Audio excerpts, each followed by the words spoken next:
What happens when the king of YouTube faces allegations that threaten to topple his throne? That's the question on everyone's minds as MrBeast, the philanthropic content creator known for his extravagant giveaways and challenges, finds himself at the center of a storm of controversy. Before we dive in, I want you to consider this. In a world where online personalities wield immense influence, where do we draw the line between entertainment and exploitation? It's a question that's become increasingly relevant as the allegations against MrBeast continue to unfold. For those who might not be familiar, MrBeast, whose real name is Jimmy Donaldson, has built an empire on YouTube through his larger-than-life videos, often featuring outrageous challenges and generous giveaways. With over 100 million subscribers, he's not just a content creator, he's a phenomenon. But as we've seen time and time again, with great power comes great scrutiny. In this first part of our two-part series, we're going to focus on the allegations made by Jake Weddle, a former employee who worked with MrBeast from 2019 to 2020.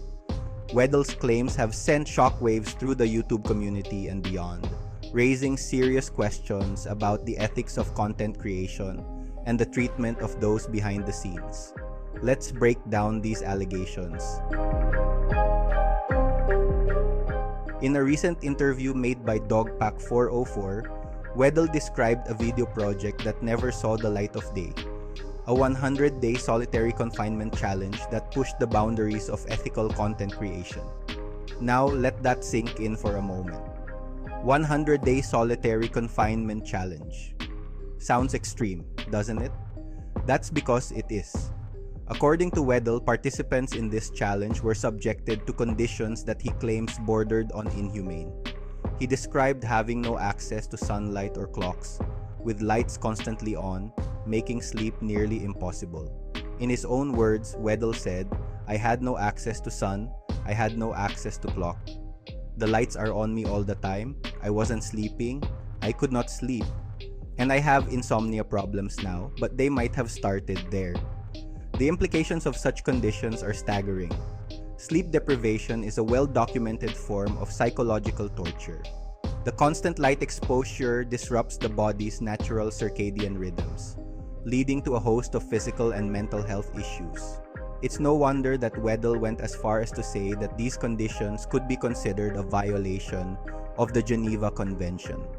A serious accusation indeed, but the allegations don't stop there.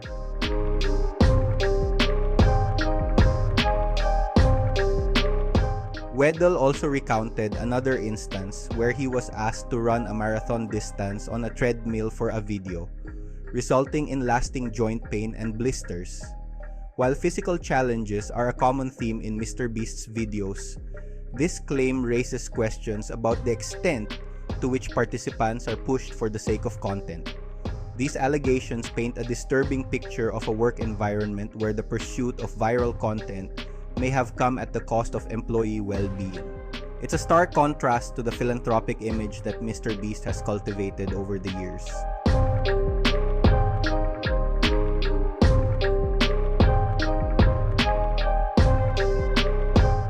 What does this mean for MrBeast, for YouTube, and for the broader landscape of online content creation? Let's break it down. First and foremost, these allegations, if proven true, could have serious implications for MrBeast's brand and reputation. He's built his image on being a force for good, using his platform and wealth to help others. These claims directly contradict that image, potentially eroding the trust he's built with his audience over the years. But this impact goes beyond.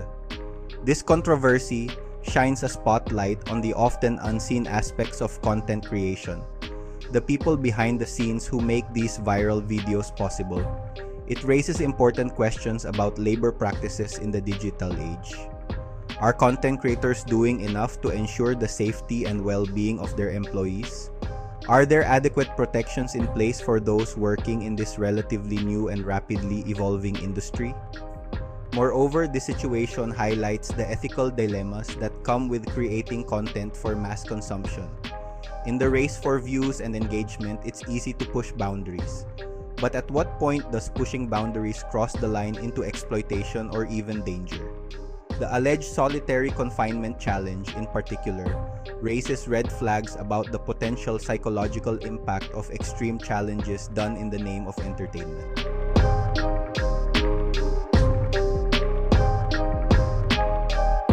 It's worth noting that MrBeast hasn't publicly addressed these specific allegations yet. However, an internal email has surfaced indicating that he's hired a law firm to investigate the claims and assess the company's internal culture. This could be seen as a positive step towards accountability, but it also raises questions about why these issues weren't addressed earlier.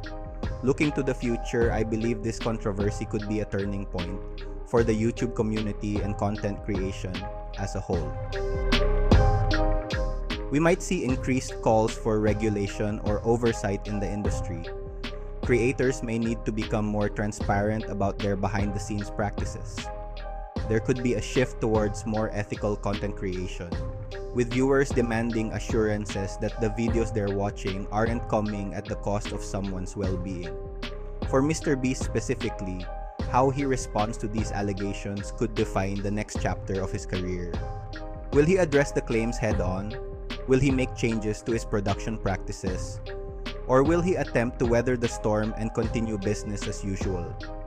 The choices he makes in the coming weeks and months could have lasting implications, not just for him but for the standards of the entire industry. It's also crucial to remember that at this point, these are allegations.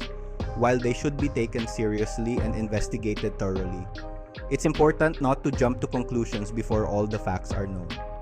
This situation serves as a reminder of the power of accusations in the digital age and the importance of due process, even in the court of public opinion. This controversy also raises broader questions about the nature of entertainment in the digital age. As viewers, do we bear some responsibility for the content we consume? By watching and sharing videos that push ethical boundaries, are we indirectly encouraging creators to go to greater extremes? It's a complex issue that forces us to examine our own role in this ecosystem. Furthermore, this situation highlights the need for better safeguards in the content creation industry. Should there be industry-wide standards for challenges and stunts? Do we need independent oversight to ensure the safety and well-being of participants and employees? These are questions that the YouTube community and the broader digital entertainment industry will need to grapple with in the coming years.